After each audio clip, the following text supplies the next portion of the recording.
12 বছর নয়, এবার 144 বছর পর আয়োজিত হতে চলেছে মহাকুম্ভ মেলা। আগে জেনে নি কুম্ভ মেলা কি।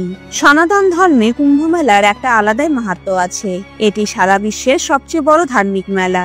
এই মেলা প্রতি 12 বছর অন্তর পালন করা হয়, যেখানে সমগ্র বিশ্ব থেকে কোটি কোটি মানুষ অংশগ্রহণ করেন আর পবিত্র নদীতে স্নান করেন।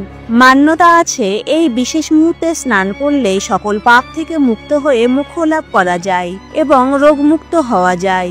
এবার দেখা যাক কেন 12 বছর পরই কুম্ভ মেলা হয়। পৃথিবীর সবচেয়ে বড় এই মেলার আয়োজন কয়েক মাস আগে থেকেই শুরু হয়ে যায়।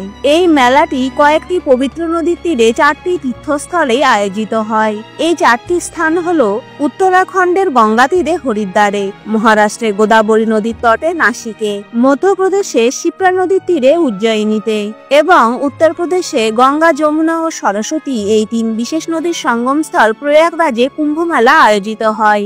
মান্যতা আছে যখন বৃহস্পতি কুম্ভ রাশিতে এবং সূর্য মেষ রাশিতে প্রবেশ করে তখনই মহাকুম্ভ মেলার আয়োজন হয়। প্রয়াগের কুম্ভ মেলার মাহাত্ম্য সবচেয়ে বেশি। বলা হয় প্রয়াগের কুম্ভ মেলা 850 সাল পুরনো। বলা হয় আদি শঙ্করাচার্য এই মেলার সূচনা করেছিলেন।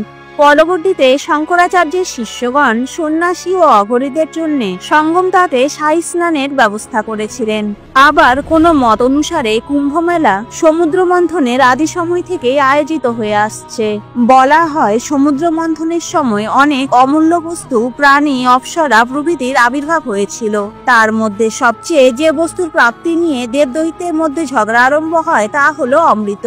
এই অমৃতের কুম্ভ বা কলস নিয়ে টানাটানি করার সময় কিছু অমৃতের ফোঁটা পৃথিবীতে পড়ে যায়। পৃথিবীর যে যে স্থানে এই অমৃতের ফোঁটা পড়েছিল সেই বিশেষ স্থানগুলিতে কুম্ভ মেলার আয়োজন করা হয়। অমৃতের বিন্দু পড়েছিল হরিদ্বার, নাসিক, উজ্জয়িনী ও প্রয়াগে।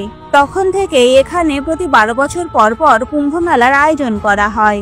পৌরাণিক কথা অনুসারে দেব দৈত্যের মধ্যে অমৃত নিয়ে ঝগড়ার সময় চন্দ্রদেব অমৃতের কলসকে বাঁচিয়েছিলেন আর দেবগুরু বৃহস্পতি দেব অমৃতের কলসিকে লুকিয়ে রেখেছিলেন। সূর্য কলসিটিকে ভাঙ্গার হাত থেকে রক্ষা করেছিলেন আর এরপর শনিদেব দেবরাজ ইন্দ্রের প্রকোপ থেকে রক্ষা করেছিলেন।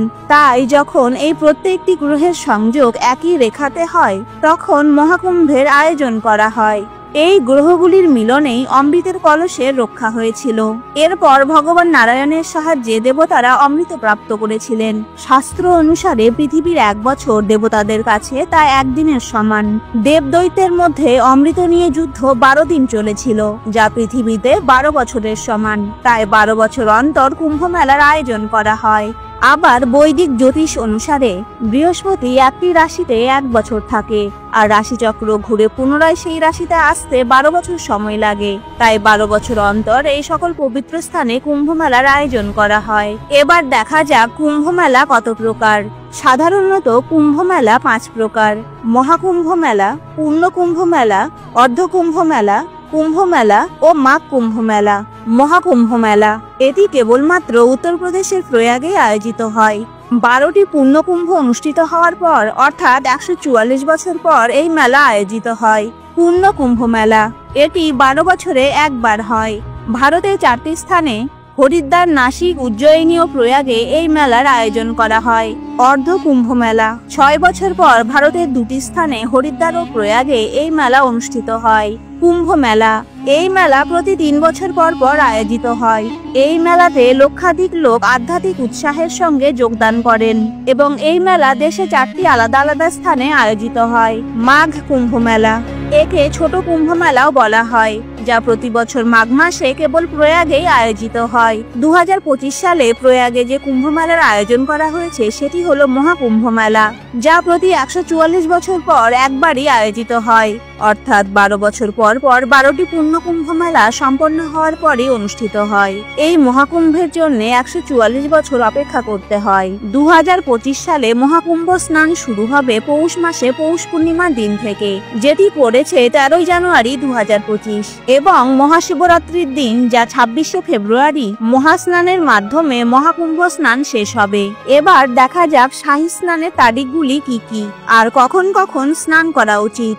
14 জানুয়ারি মকর সংক্রান্তির দিন, 29 জানুয়ারি মৌনী অমাবস্যার দিন, 3 ফেব্রুয়ারি বসন্ত পঞ্চমীর দিন, 12 ফেব্রুয়ারি মাঘী পূর্ণিমার দিন এবং 26 ফেব্রুয়ারি মহাশিবরাত্রির দিন। এই দিনই মহাকুম্ভ শেষ হবে। বন্ধুরা, ভিডিওটি ভালো লাগলে প্লিজ ফলো করে সাপোর্ট করুন। Thank you.